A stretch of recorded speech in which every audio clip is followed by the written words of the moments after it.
Success tastes like copper pennies and broken promises. That's what I used to tell myself during those endless nights at the office, grinding away at presentations while my marriage collected dust at home. I should have known better, but ambition has a way of blinding you to the cracks forming right under your feet. I was reviewing quarterly projections when Simon walked into my office, his presence filling the doorway like a storm front. "Athena, got a minute?" The way he said it, casual but charged, made my stomach tighten. I'd worked under Simon long enough to recognize when something big was coming. Of course. I closed my laptop, giving him my full attention. That's what got me here in the first place. Always being ready. Always saying yes. The Carson branch needs new leadership. Their numbers are in the toilet, and the board wants someone who can turn things around. He leaned against my desk, arms crossed. "I recommended you." My heart stuttered. Carson was our problem child. Rural, resistant to change, and notorious for eating through section chiefs like candy. It was also 3 hours away from home. "It's a 6-month assignment," Simon continued. "Success there means executive track. First female exec at Quantum. That's got your name written all over it." The words hit me like a shot of adrenaline. I'd been chasing that ceiling for years, watching less qualified men climb past me. Now here it was, my chance to shatter it. "Ryan," I started, then stopped myself. My husband's face flashed in my mind, supportive smile, worried eyes. "Take the weekend. Think it over." Simon pushed off my desk. "But Athena, don't let anyone else's limitations become yours." That night, I drove home with my mind racing and my hands tight on the steering wheel. Ryan was in the kitchen when I walked in, chopping vegetables with the precise, measured movements he brought to everything. "You're home early," he said, not looking up. "Simon offered me the Carson branch."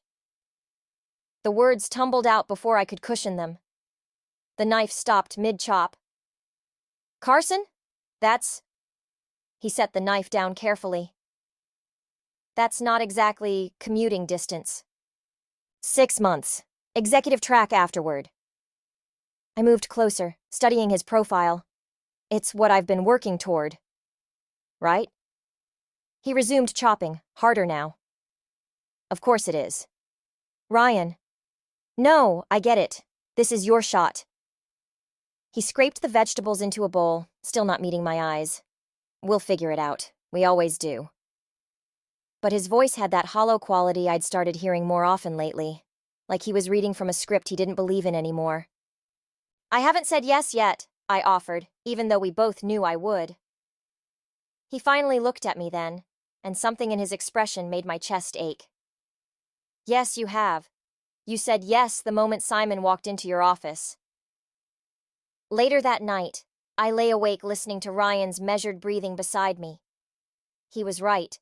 I had already decided. The question wasn't whether I would take the position, but what it would cost us. My phone buzzed with a text from Simon. "Board meeting Monday. Need your answer by then." I typed back one word. "Yes." In the dark, Ryan shifted slightly, and I wondered if he was really asleep, if he could feel the decision I'd just made vibrating through the mattress like an earthquake's first tremor. I didn't know then that I was setting in motion events that would shatter everything I thought I knew about my marriage, about Ryan, about myself. I didn't know that sometimes the path to revenge starts with a single word, typed in the dark while your husband pretends to sleep beside you. I just knew that come Monday, everything would change. And part of me was already wondering if I was ready for what that really meant. The cardboard boxes mock me from their neat stack in the corner of our bedroom. Each one represents another piece of my life I'll need to compartmentalize, label, and transport to Carson. Ryan hasn't helped pack a single one. "You're really doing this." His voice startles me as I fold another sweater. He's leaning against the door frame, arms crossed, watching me with that new distance in his eyes. "We talked about this." I keep folding, trying to ignore how my hands shake slightly. "The movers come Thursday." "Right. Thursday." He pushes off the doorframe, walks to the window. Claire invited us for dinner tonight. Sort of a going away thing. The pause before going away carries weight I'm not ready to examine. That's nice of her. Unless you're too busy packing. There it is. That edge in his voice that's become sharper lately. I set down the sweater. No, dinner would be good. We should go. Claire's house smells like rosemary and unspoken words when we arrive. She hugs me tight, too tight, and whispers, "I made your favorite." But her smile doesn't reach her eyes. Ryan gravitates to the kitchen, where he and Claire fall into their familiar rhythm of cooking together. I watch from the doorway as they move around each other, with the easy grace of siblings who grew up sharing spaces. They don't need words to communicate, a trait that used to charm me but now feels excluding. "He'll be fine, you know," Claire says later, when Ryan stepped out to take a work call. "I'll keep an eye on him. I'm not abandoning him." The words come out sharper than intended. "It's 6 months." Claire takes a slow sip of wine. 6 months is a long time to be alone. He's not alone. He has you, his friends, his work. That's not what I meant. She sets down her glass with deliberate care. Marriage isn't just about existing in the same space. It's about choosing each other, every day. I am choosing him, I snap. I'm choosing our future. Are you? Her voice is gentle, which somehow makes it worse. Because from where I'm sitting, it looks like you're choosing yourself. Ryan returns before I can respond, but Claire's words burrow under my skin like splinters. Through dinner, I watch him laugh at his sister's jokes, animated in a way he hasn't been with me in weeks. When did we start speaking different languages? Later that night, lying in bed, Ryan rolls toward me. "I've been thinking," he says to the darkness. "Maybe I could look for work in Carson. Not right away, but eventually." My heart clenches. It's the first time he's suggested following me, but something in his tone sounds more like surrender than support. "Your whole client base is here," I remind him. "Your sister, your friends." "Yeah." He rolls away again. "Just a thought." The silence stretches between us like a chasm. I want to reach across it, but I'm afraid of what I might find. Or worse, what I might not find. My phone buzzes. It's Simon. "Board approved the transfer package. You're all set for Monday." I stare at the message until the screen dims, then goes dark. In the reflection, I catch a glimpse of Ryan's back, rigid with consciousness. He's not sleeping either. "Ryan?" I whisper. Are we okay?" The pause before his answer feels endless. "Of course we are." But his voice has that same hollow quality from before, like he's reading from a script he doesn't believe in anymore. I lie there, listening to him pretend to sleep, and wonder if this is how cracks start, not with dramatic breaks, but with small silences that grow deeper day by day. Claire's words echo in my head. 6 months is a long time to be alone. But I'm starting to think maybe we're already alone, lying here together in the dark, each of us guarding secrets we're not ready to share. And somewhere in the back of my mind, a small voice whispers that maybe this distance isn't just about Carson anymore. Maybe it never was. Carson feels like exile. The office is a converted warehouse with flickering fluorescent lights and the constant hum of ancient heating ducts.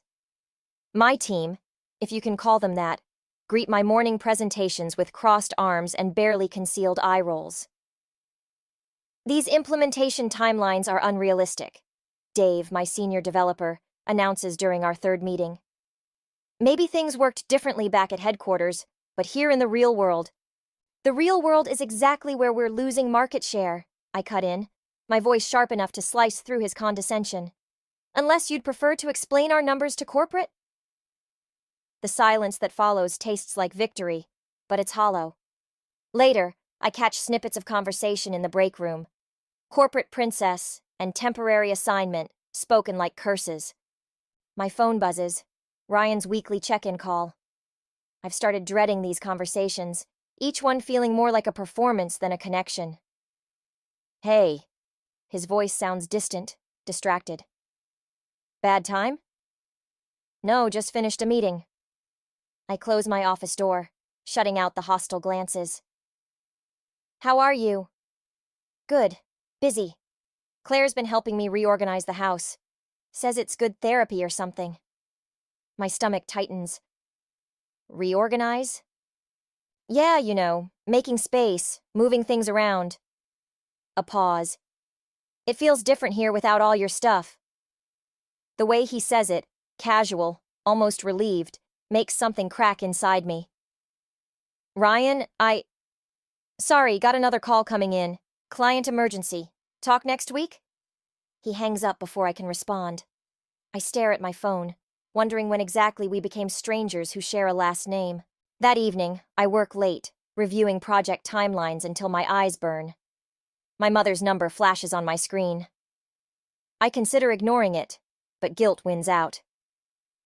Sweetheart, she starts, and I can already hear the judgment creeping in. Claire mentioned she had dinner with Ryan last night. Again. They're siblings, Mom. They're awfully close these days. A wife should be concerned when... A wife should trust her husband. I snap, even as doubt gnaws at my certainty. Trust needs nurturing, Athena. It needs presence. After we hang up, I pull up our home security app, something I've been doing more frequently lately. The living room camera shows Claire and Ryan on the couch, takeout containers spread between them. They're laughing at something I can't hear, and the intimacy of the scene makes my chest ache. My phone pings with an email from Simon. Board meeting tomorrow. Numbers aren't improving fast enough. Need solutions. I close the security app, but not before I see Claire rest her hand on Ryan's arm, her expression full of something that looks too much like pity. The next morning, I arrive early to find my team huddled around Dave's desk, their conversation stopping abruptly when they spot me. On my desk is a printed email, an internal memo I wasn't copied on, discussing contingency plans for leadership transitions at the Carson branch. Looking for something? Dave asks from my doorway, his smile not reaching his eyes. Just admiring your dedication to printing confidential emails, I reply, holding up the paper. Interesting reading material. He shrugs, unrepentant. Thought you should know where things stand, being temporary and all. I stand slowly, squaring my shoulders. Let me be clear, Dave. I didn't come here to make friends or validate your ego. I came here to fix this branch, and that's exactly what I'm going to do. With or without your cooperation. His face darkens, but before he can respond, my phone buzzes. It's a text from Claire. We need to talk about Ryan. My hand tightens on the phone as Dave watches, waiting for me to crack. I delete the message without responding. Meeting in 10 minutes, I tell him, my voice steady despite the chaos churning inside. Bring those realistic timelines you're so fond of discussing. As he leaves, I catch my reflection in the window. Poised, professional, perfect. But underneath, something is shifting, hardening. I'm tired of being the one who bends, who compromises, who pretends not to see the cracks forming in every aspect of my life. Maybe it's time to stop playing nice. Maybe it's time to show them all exactly what this corporate princess can do when pushed too far. I'm reviewing security footage again when I notice it. Ryan started going to the community center 3 times a week, always at the same time, always dressed more carefully than usual.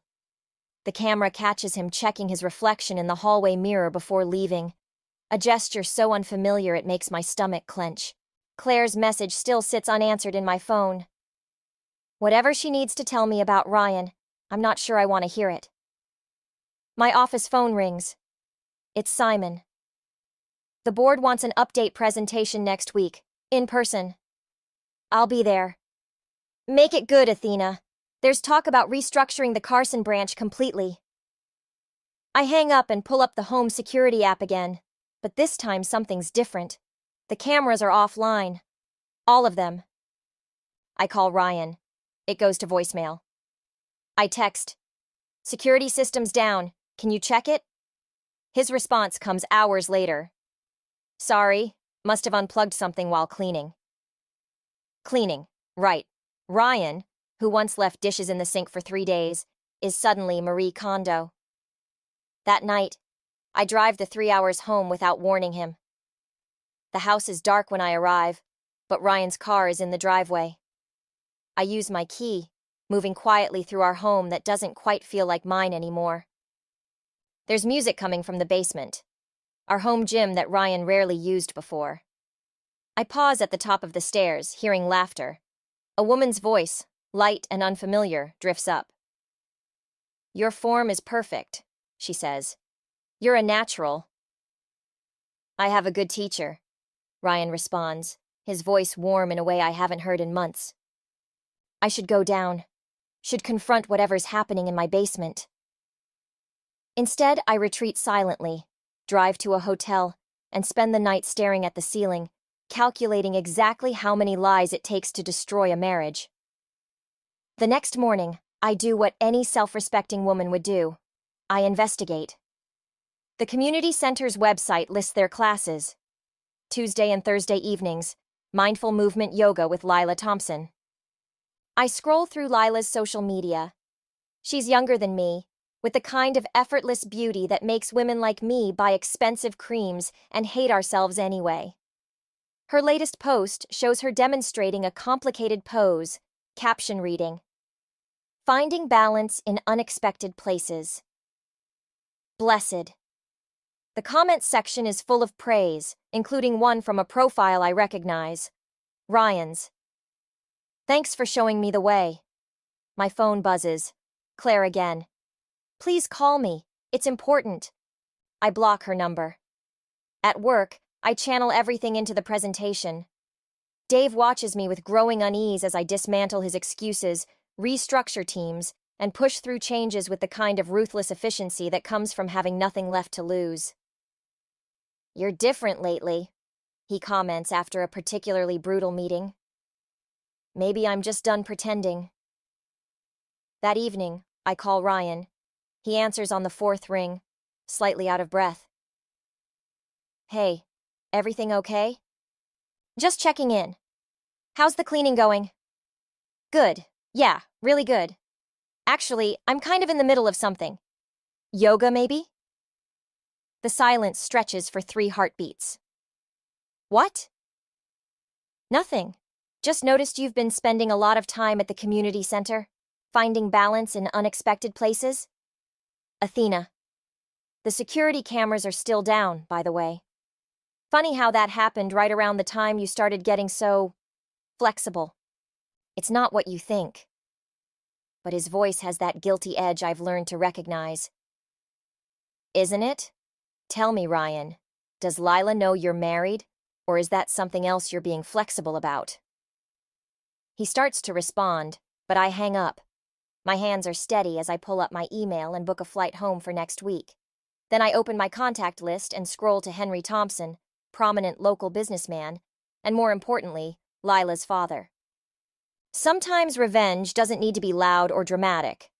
Sometimes it just needs to be precise. I send a short email. "Mr. Thompson, I believe we need to discuss a matter concerning your daughter and my husband. Would you be available for coffee next week?" The response comes within minutes. Name the time and place. The cafe where I meet Henry Thompson smells like expensive coffee and old money. He's already seated when I arrive, his tailored suit and carefully neutral expression speaking volumes about power and privilege. "Mrs. Mitchell." He stands, offering his hand. "I must admit, your email intrigued me." "It's still Carter professionally," I correct him, accepting both the handshake and the subtle power play. "I kept my name." "Of course." His smile doesn't reach his eyes. "Though I understand you're rarely home these days to discuss such matters with your husband." The barb lands, but I don't flinch. Instead, I pull out my phone and slide it across the table. Security footage playing silently. Ryan and Lila entering our house. The timestamps tell their own story. Henry's face hardens as he watches. I see. Do you? Because I'm wondering if your daughter sees the whole picture. He sits back, studying me. What exactly are you hoping to achieve here, Mrs. Carter? Clarity. I meet his gaze steadily. Your daughter is involved with a married man, my husband. I thought you should know before it affects both our families' reputations. How considerate. His voice drips sarcasm. And the fact that my company recently signed a major contract with Ryan's firm has nothing to do with your concern? My phone buzzes. Claire again, this time from a different number. I silence it without looking away from Henry. I'm simply providing information. What you do with it is your choice. Later that evening, my mother calls. Claire's been trying to reach you, she says without preamble. She says it's important. I'm sure it is. I'm reviewing the board presentation, making notes with mechanical precision. Did she tell you what Ryan's been up to while I'm away? Athena. Her voice softens with pity. Sometimes when we push people away, don't. The word comes out sharp enough to cut. Don't you dare make this my fault. I'm not, but revenge won't fix what's broken. I laugh, the sound hollow even to my own ears. Who says I want to fix it? After hanging up, I check my email. Henry's already acted. There's a company-wide announcement about a restructuring of vendor relationships. Ryan's firm is notably absent from the new approved list. My phone lights up with Ryan's call. I let it ring. Instead, I pull up the security app again. The cameras are back online. Ryan must think I've forgotten about them. I watch as he paces our living room, phone to his ear. Even without sound, I can read the tension in his movements. Lila appears in frame, reaching for him. He jerks away, gesturing angrily. She covers her face with her hands. They argue silently on my screen, like actors in a play I'm directing from afar. A new email pops up, from Simon. Board presentation moved up. Tomorrow morning. Be ready. I close the security app, but not before I see Claire enter the frame, placing herself between Ryan and Lila. Always the mediator, my sister-in-law. Always trying to fix what's already shattered. My phone buzzes again. A text from an unknown number. You don't understand. It's not what you think. Please let me explain. Leela. I save the number. It might be useful later. The presentation documents blur before my eyes as another text arrives, this time from Claire. You're making a terrible mistake. There's something you need to know about Lila. I block this number too, but her words echo in my head. What don't I understand? What mistake am I making? For a moment, doubt creeps in. Then I remember Ryan's laughter in our basement, Lila's voice floating up the stairs, the casual intimacy of their betrayal. I open my laptop and begin typing an email to Henry, attaching more security footage. Each click of the keyboard feels like another nail in the coffin of my marriage, but I keep typing anyway. Sometimes the best revenge isn't about destroying everything at once. Sometimes it's about watching it all unravel, thread by careful thread, until there's nothing left but the truth. And tomorrow, after the board presentation, I'll finally go home to face that truth in person. The board presentation goes perfectly. Too perfectly. Simon's approving nod, the impressed murmurs from the executives. It all feels hollow, like watching a play where I know the ending but keep pretending anyway. I drive home without calling ahead. The sun is setting when I pull into our driveway, casting long shadows across the familiar landscape of my former life. Ryan's car is there, along with another I don't recognize. Sleek, expensive, clearly new. The front door is unlocked. Music drifts from the kitchen, along with the smell of cooking and the sound of laughter. I move silently through my own house, a ghost in comfortable shoes. They don't notice me at first. Ryan's at the stove, Lila perched on our counter, my counter, wearing one of his old t-shirts. She's showing him something on her phone, both of them smiling at whatever's on the screen. Cozy. My voice cuts through their bubble like a blade. They jump apart. Ryan's face drains of color. Athena? Don't stop on my account. I lean against the doorframe, surprising myself with how steady I feel. You seem right at home. Lila slides off the counter, her eyes wide. I should go. Why? You're already wearing his clothes. Might as well stay for dinner. This isn't... Ryan steps forward, hands raised like he's approaching a wild animal. Let me explain. Explain what? How you've been fucking your yoga instructor in our house? Or how you got Henry Thompson to pull his contracts? Lila's head snaps up. You talked to my father. Someone had to tell him the truth. I smile, all teeth. Since neither of you seemed interested in that particular concept. You don't understand, Lila starts, but Ryan cuts her off. Don't, please. He turns to me, his face a mask of guilt and something else. Relief?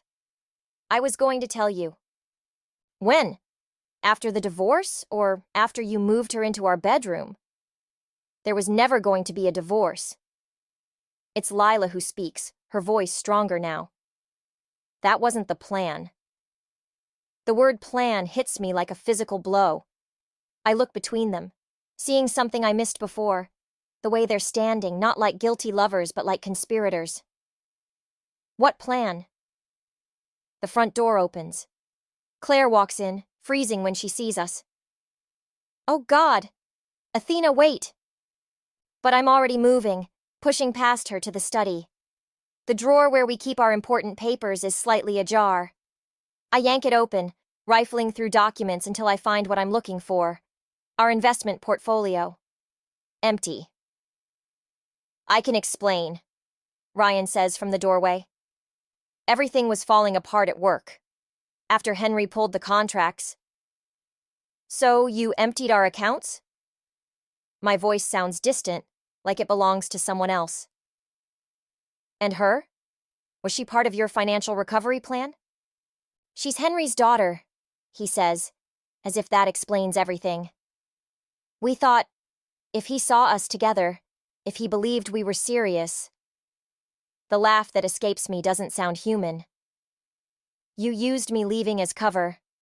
All those yoga classes, all those late nights, you were orchestrating your own scandal to manipulate her father. I tried to tell you, Claire interjects, about the company's troubles, about Ryan's plan. Shut up. I turn to Lila, who at least has the decency to look ashamed. Did Daddy's money make it worth it? Playing the other woman to save Ryan's career? It wasn't like that, she whispers. Not at first. I walk to the window, staring at the garden I used to tend before ambition called me away. Everything looks different now. The flowers I planted, the paths we laid together, even the sky above our house. Get out. My voice is ice. All of you. Athena, please. Ryan starts. I said get out! I whirl around, grabbing the nearest object, a crystal vase, our wedding gift, and hurling it against the wall. It shatters spectacularly, the sound like everything breaking at once. They leave. I stand in the wreckage of my marriage, my trust, my carefully constructed revenge, and realize I never saw the real betrayal coming. I was so focused on the affair that I missed the conspiracy. My phone buzzes, Simon congratulating me on the presentation, on my promotion, on my future. I delete it without responding. Some victories taste like ash. I spend 3 days gathering evidence, bank statements, email trails, security footage. Each piece fits together like a puzzle I never wanted to solve. Then I send one text. Dinner, tomorrow, your place. Ryan agrees too quickly. When I arrive, the table is set for 4. Claire and Lila are already there, looking like guilty conspirators at a Last Supper. Ryan's wearing the blue shirt I bought him last Christmas, his hands fidgeting with a wine glass. Family dinner? I set my laptop bag on the counter. How domestic. We need to talk, Ryan starts. About everything. Yes, let's talk. I open my laptop, turning it to face them. Let's talk about the offshore account you opened 3 months ago. Or the emails between you and Henry Thompson dating back to before I left for Carson. Lila's face pales. What emails? The ones where your father agreed to pull his contracts strategically. Create a crisis that would force the company to accept new terms. I scroll through documents. Quite the performance, really. The devoted daughter falling for the desperate businessman. Did you practice your yoga poses between plotting sessions? It wasn't supposed to go this far, Claire interjects. Ryan just needed leverage. And you? I turn to her. Was being his lookout part of the original plan? Or did that come later? I was protecting him. From what? His wife? Or his conscience? Ryan steps forward. The company was dying. Henry Thompson had us in a chokehold. I had to do something. So you orchestrated an affair with his daughter? The laugh that escapes me sounds foreign. Used our marriage as collateral? It started as a plan, Lila says quietly. But things changed. Save it. I pull out my phone, pressing play on a recording. Henry Thompson's voice fills the room. The merger goes through next week. Once Ryan's company is absorbed, the board will need new leadership. Ryan lunges for the phone. I snatch it back, letting him see the screen. The message already forwarded to his entire board of directors. You didn't, he whispers. Didn't what? Expose your manipulation? Your fraud? I turn to Lila. The fact that you helped destroy your father's reputation for a man who was using you? That's not... She stops, looking at Ryan. Something shifts in her expression. Is it? The silence that follows is answer enough. I saved everything. I continue, my voice steady despite the trembling in my hands. Every message, every transaction, every carefully orchestrated coincidence. The board has it all now. So does the SEC. You've destroyed everything, Ryan says, but there's more fear than anger in his voice. No, you did that. I just made sure everyone could see the ruins. Claire stands suddenly. There are things you don't know, Athena, about why we had to... Had to? I cut her off. Had to empty our accounts? Had to use me as cover for your brother's schemes? Had to watch him manipulate a woman's feelings for financial gain? I loved her, Ryan protests, but even Lila flinches at the past tense. You loved what she represented. Access, opportunity, a way out of the mess you created. I close my laptop. But you forgot something crucial. What's that? His voice is barely a whisper. I learned manipulation from the best. I head for the door, then pause. Oh, and Ryan? Check your email. The divorce papers are there, along with a detailed account of your financial misconduct. I'd sign quickly if I were you. Things tend to get complicated once federal investigations begin. You wouldn't, Claire starts, but stops when she sees my expression. I already did. I look at each of them, my husband, his sister, his accomplice. The difference between your revenge and mine? I didn't need to pretend it was love. I leave them there, surrounded by the wreckage of their carefully constructed plans. My phone buzzes with messages. From the board, from Henry Thompson, from my lawyer. I ignore them all. Sometimes revenge isn't about destroying everything. Sometimes it's about revealing the truth and letting it do the destroying for you. The headlines splash across my tablet screen during my morning coffee. Tech merger scandal rocks business community. Ryan's company's stock has plummeted. The SEC investigation is ongoing. Henry Thompson has stepped down as CEO. My phone buzzes with a text from an unknown number. Can we meet? Lila. I consider ignoring it, but curiosity wins. We meet at a small cafe across town, far from the yoga studio, far from my old life. She looks different, sharper somehow, like betrayal has carved away her softness. I didn't know, she says without preamble. About any of it. The merger, the manipulation, how he used both of us. Would it have mattered if you did? She stirs her untouched coffee. I thought I was helping him heal from losing you. Ironic, right? He never lost me. He gambled me. And now he's lost everything. She meets my eyes. Was it worth it? The revenge? I consider the question as Simon's latest email burns in my inbox. My promotion to executive vice president, the first woman to hold the position. Ask me when the SEC finishes their investigation. My father wants to make a deal, to save what's left of both companies. That's not my concern anymore. No, she agrees, but you might be interested in what I found in Ryan's emails.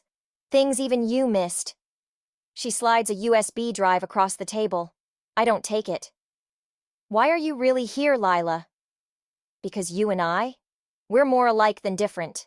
We both believed in something that wasn't real. She stands, leaving the drive. The difference is, you did something about it. At home, curiosity again proves stronger than caution. The drive contains emails dating back years, Ryan's slow descent into financial manipulation, Claire's growing involvement, plans within plans. But it's the most recent ones that stop me cold. Messages between Ryan and Claire, discussing contingency plans that would have left me taking the fall if their scheme had succeeded. My phone rings. It's my mother. I saw the news, she says. Are you okay? I'm fine. And surprisingly, I am. Claire came to see me. She wanted me to convince you to drop the charges. Of course she did. I told her my daughter doesn't need convincing of anything. A pause. I'm proud of you, Athena. The words hit harder than expected. For destroying my marriage? For refusing to be destroyed by it. After we hang up, I pour a glass of wine and open my laptop. There's an email from Ryan's lawyer, another from the SEC investigators, and one from Simon about my upcoming board presentation. But it's Lila's words that echo. We're more alike than different. I start typing an email to Henry Thompson. Not about deals or mergers or revenge, but about truth. His daughters, mine, all of it. Some things deserve to be dragged into the light, even if the truth burns everyone involved. My doorbell rings. It's Claire, looking haunted. You haven't seen the whole picture, she starts. Actually, I hold up the USB drive. I think I finally have. She pales. Athena. Save it for the investigators. I close the door, but not before adding, and Claire? Tell Ryan the next time he plans to frame his wife for corporate fraud, he should probably use a better password than our wedding date. Later, I sit in my garden, the one I'd neglected for ambition, the one Ryan used for his secret meetings, and watch the sunset. My phone lights up with a message from Lila. Thank you for copying my father on that email. Some truths need witnesses. I don't respond, but I save her number. Sometimes the strongest alliances rise from shared wreckage. The garden needs work, weeds to pull, flowers to replant, new seeds to sow. But this time, I'll grow something different, something stronger, something that doesn't need anyone else's validation to bloom. I open my laptop and begin typing my statement for the board. The first line reads, Success isn't about climbing higher, it's about standing firmer. Behind me, the sun sets on my old life, and I don't look back to watch it fade.